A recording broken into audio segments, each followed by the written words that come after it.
All right, guys, welcome back to Building Legacy, where we build businesses and people so that they can get out and make their last names mean something.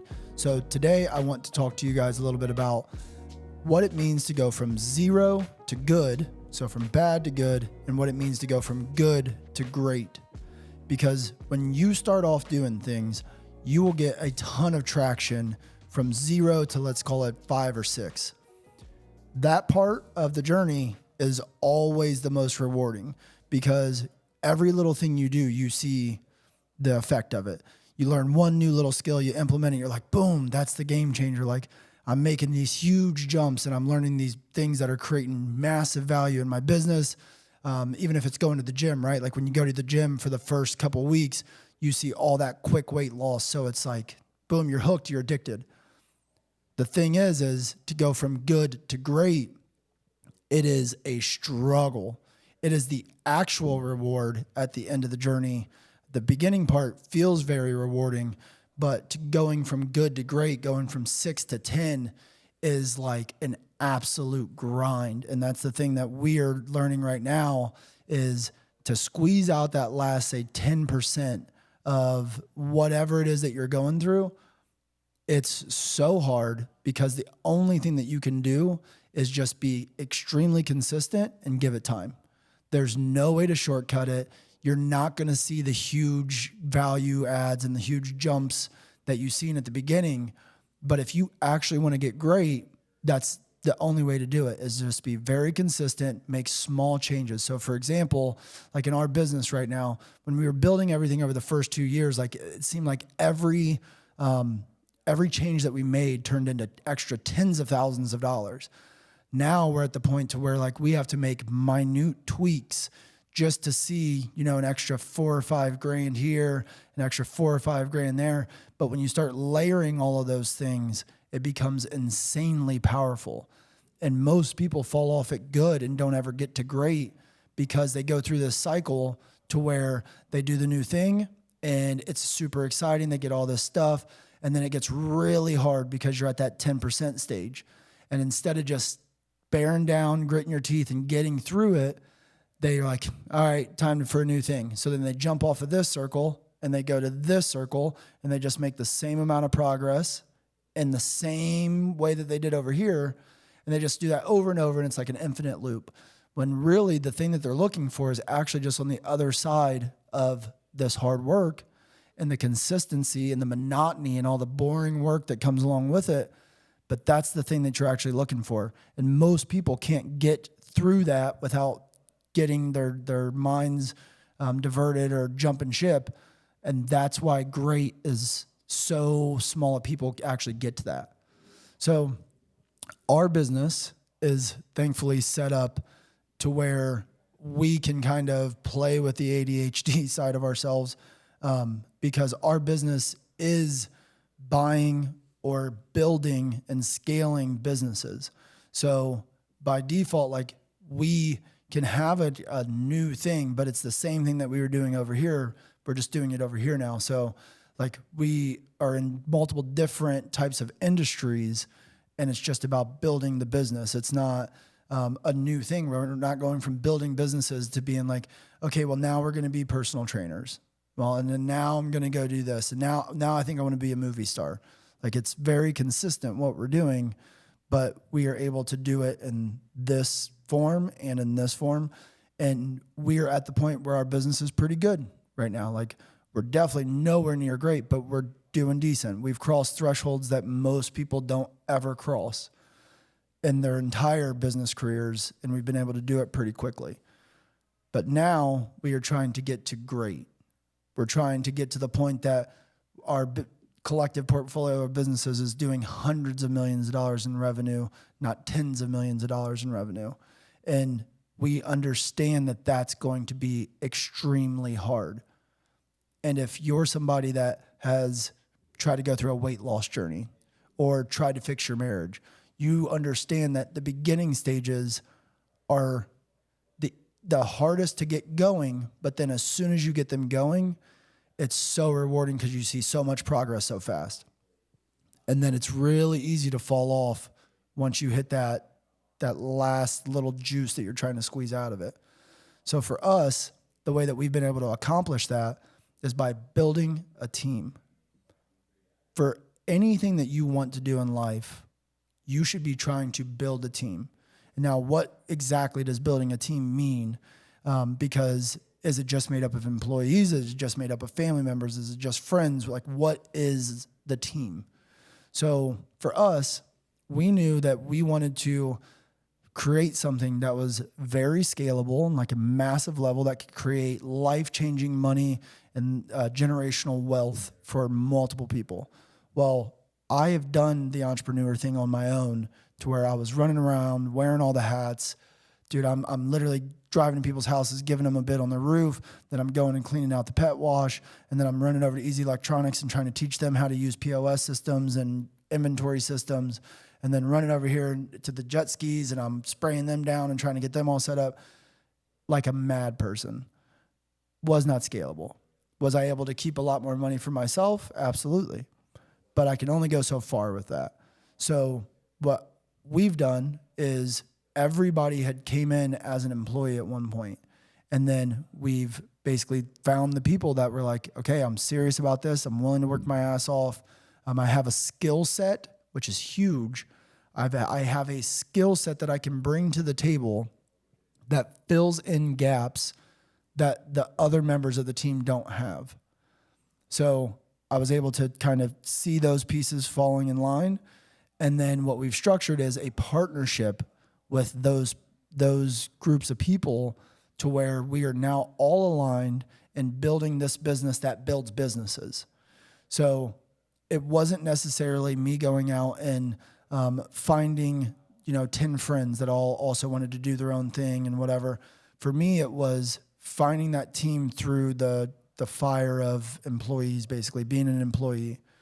And I found who I was like, hey, that's a freaking winner. Let's figure out a way to get them on this team long term, because you can go really fast by yourself. I moved insanely fast by myself, like breakneck speed. I don't know a lot of people that would even want to try to keep up with the pace that I was doing at one point. But you can only go so far, and you can go way further together, which is one of the best quotes that I've ever heard. It's, you can go really fast by yourself, but you can go really far together.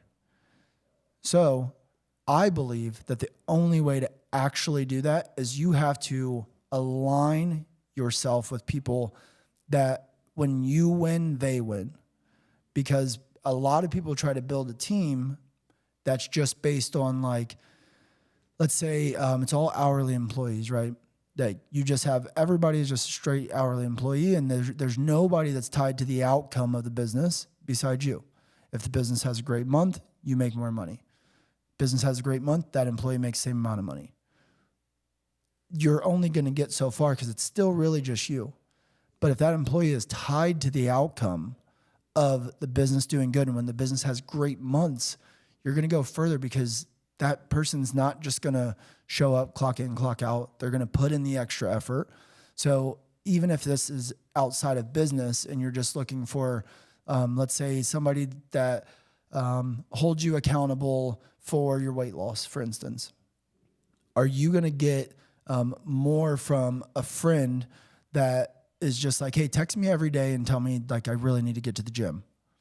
And the only good thing that friend gets out of you getting the outcome that you're looking for is them feeling a little bit good about themselves that they participated in a little bit.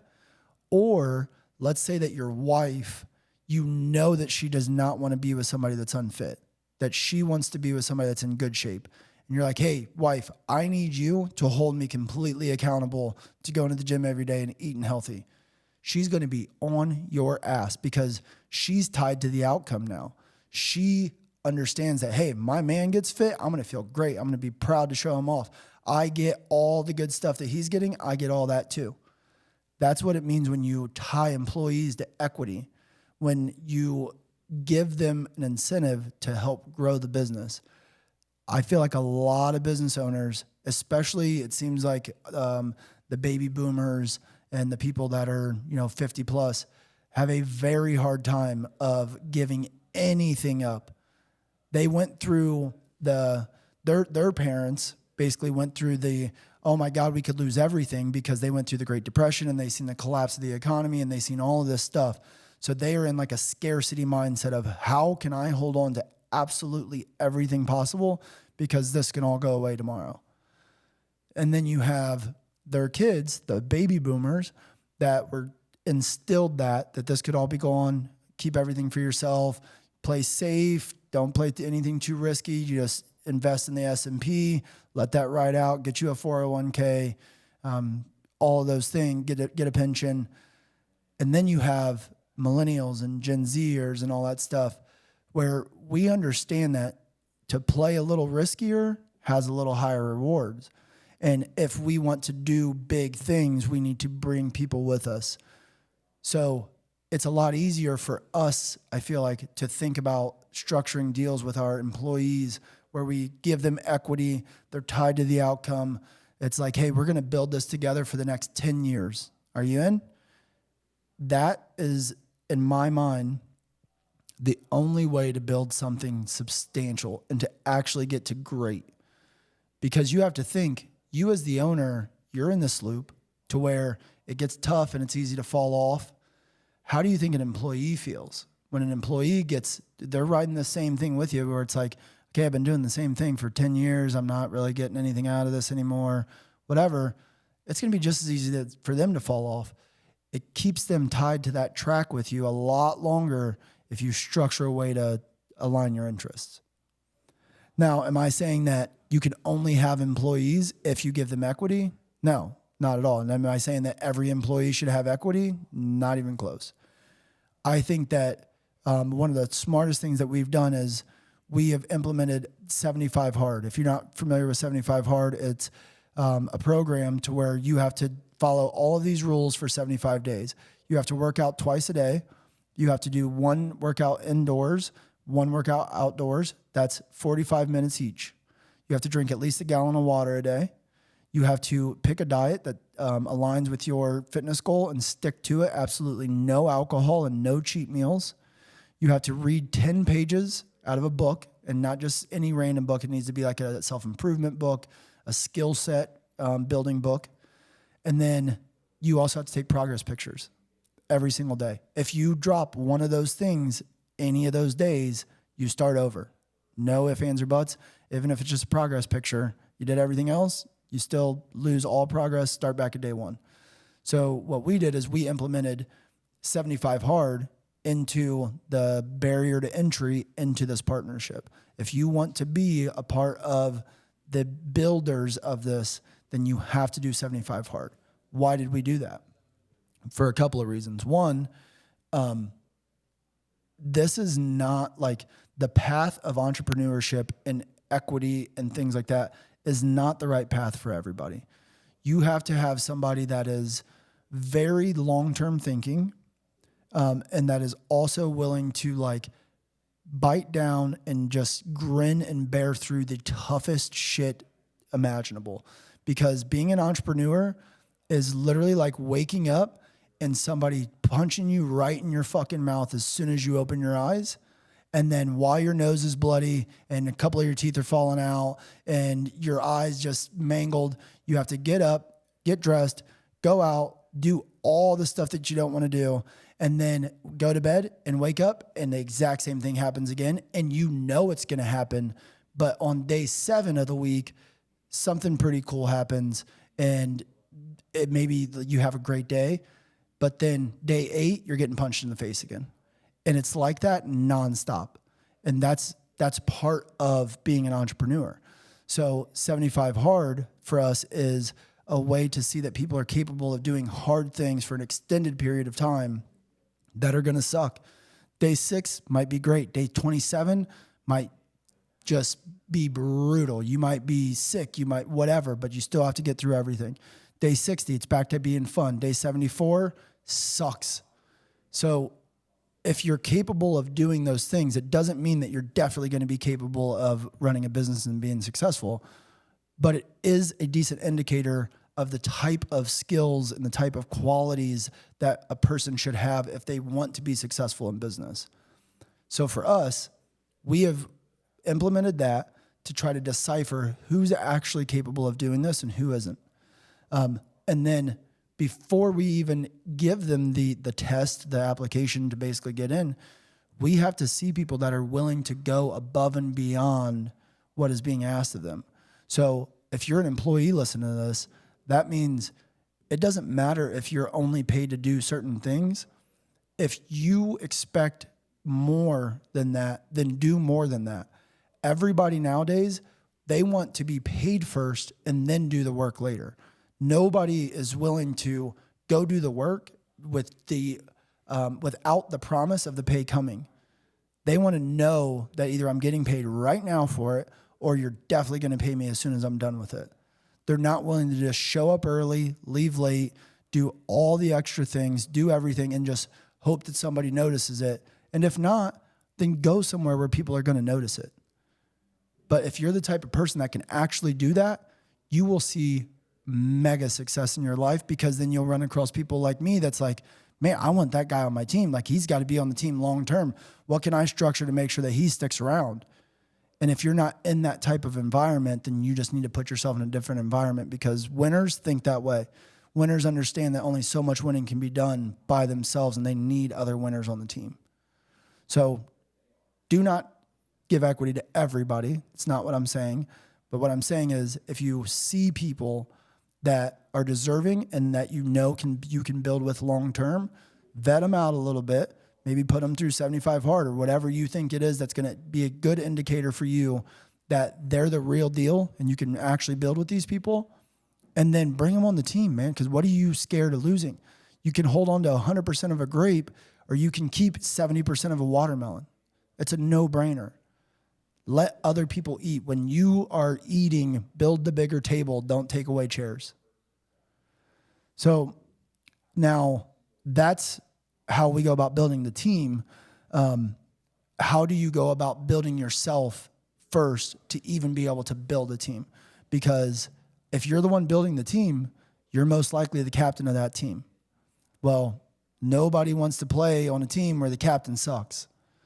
And nobody wants to play on a team where the captain is just sitting there barking orders and being like, run faster, lift heavier, do this, do that. And there's some piece of shit sitting on the sideline doing nothing all day. So how do you go about building yourself to even be in the position to build the team? One thing that was a big changing moment for me was when I realized that I have to invest in myself just like I invest in anything else. Like, if I want to grow my bank account, I have to put a lot of little investments out and then find the one that works well, double down on it, cut the losers. Investing in yourself works the same way. Like, you're not going to just say, okay, well, I'm going to read this one book and it's going to change everything because everybody said that it works. That's not how it works. You need to go read 30 books because one of those books might be the game changer. It might not be the one that it worked for everybody else. There might be the 20th book, but you have a bunch of poles in the water to figure out when that thing bites. Okay, I got it. Now you know, all right, these are the type of books that work for me when it's just people fucking telling me I'm a piece of shit and I just need to get up and do more. So I'm going to double down and I'm going to put more of that in my life. People are literally willing to go to the bar every fucking weekend and spend $80 Saturday and Friday. You're spending $160 every week. You're spending almost $750, $800 a month on fucking bar tabs, but you're scared to spend $199 for a course that teaches you how to fucking build your own social media sites. Or you're scared to spend two of those weeks, you're $300. You're scared to spend that $300 on, let's say, a course that teaches you how to work out. A personal trainer that sends you individualized workouts and tells you how to work out, how to eat clean. Like, I'm not paying for that. But you bet your ass will spend that money at the bar every week. People say they want these things, but then when it comes down to it, you're not willing to actually put your money where your fucking mouth is and just invest in yourself. If you're willing to just burn money, burn some of that money on yourself And it's not going to be the antidote. It's not just going to be overnight. You're not going to go to one motivational class and it's just going to fix everything. But if you start pouring all those things into you, you will figure out what works for you. Because what works for me, and listening to David Goggins tell me that I need to be a crazy motherfucker, that's probably not going to work for everybody. But once I realized that it did work, I'm like, okay, let me find 10 other people that have a similar mindset of David Goggins. Let me start pumping their content. And it worked. And in business, you have to put yourself around not just one entrepreneur, put yourself in rooms full of entrepreneurs. Because one thing that is amazing about being an entrepreneur is when you're around the real deal entrepreneurs, you can't fucking hide. It's impossible. Because real entrepreneurs can sniff that shit out from a mile away. There is a difference between being a entrepreneur and being an entrepreneur. Nowadays, it is the coolest thing ever to be an entrepreneur. And it is 90% entrepreneurs. It is people that just want to be an entrepreneur and aren't willing to do all the stuff that the actual entrepreneurs are doing. And real ones, they know that you're faking. So, not saying that to say, don't go in the room. I'm saying that to say, go in the room because they will call you on your bullshit, and good entrepreneurs will want to help you. They will tell you, hey, dude, like the way that you go about recruiting, that's horrible. Like, that's so stupid. Why would you do that? Just do it this way. This works. And you know that it's probably failing you and that it's not the right way to go about it, but you need somebody that's got a proven track record, that's doing the same things as you, to show you that. So put yourself in those rooms, because that's how you will develop your skill set, by being around people that already have the skills. One of the best pieces of advice I've ever heard was put yourself next to people that are living the life and doing the things that you want to do, because then you see it in action. It's not a fairy tale. It's not something that's just, you're hoping and wishing that, well, maybe when I get this, I'll act this way and this will happen and then my life will look like this. No, you can just peel back the curtain and be like, oh, that's what it looks like. Okay, I see what running 4 businesses at the same time looks like. And I see what trying to hit $100 million in revenue looks like. And I see what a good marriage looks like and all those things. And then you can decide if that's actually what you want. Because you might think that you want those things and you might get in the room with all those people actually doing it on a high level and be like, oh, damn, I'm not ready for that. If anybody's ever heard of Gary Vaynerchuk is a social media guy, but he owns VaynerMedia. Dude is a ridiculous entrepreneur, has been an entrepreneur his whole life. Started in wine, moved to media, is trying to buy the New York Jets. Like, dude's killing it. His personal trainer was on a podcast and said, so many people want what Gary has, and they're like, oh, I would do what Gary does, and I want to have what he has. He went and lived with Gary for 1 year to train him, and he was like, I promise you, 99.9% of you people do not want Gary's life. You do not want to work the 18 hours a day that he works 7 days a week.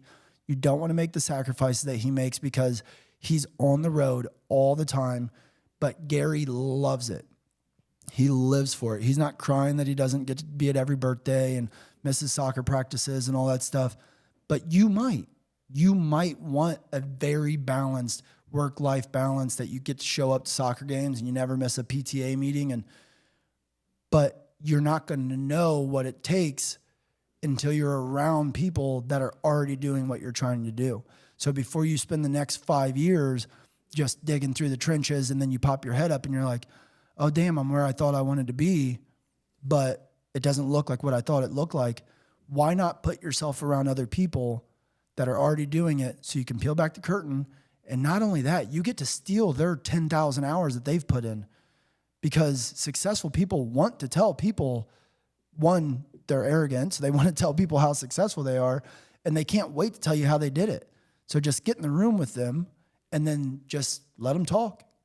Be the dumb one. Like, I can't wait to be in smart rooms so I can be the dumb person. So I'm just like, oh, what's that mean? What's that? How'd you do that?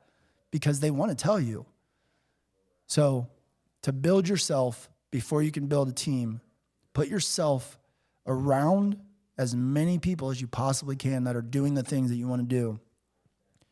And you will in turn be infected by it. Or you'll be like, hey, that's not what I want to do. And you'll save yourself a ton of time and headaches.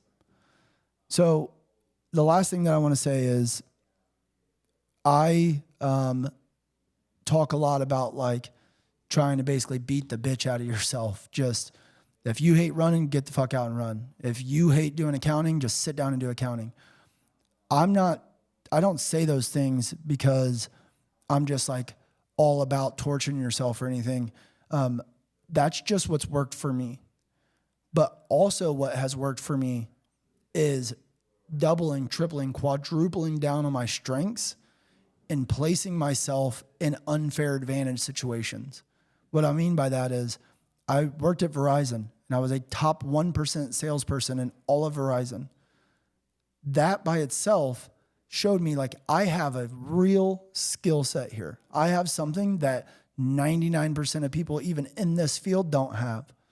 So I've made sure that all the things that I've done, I've placed myself in situations where sales was the key. So it created an unfair advantage for myself.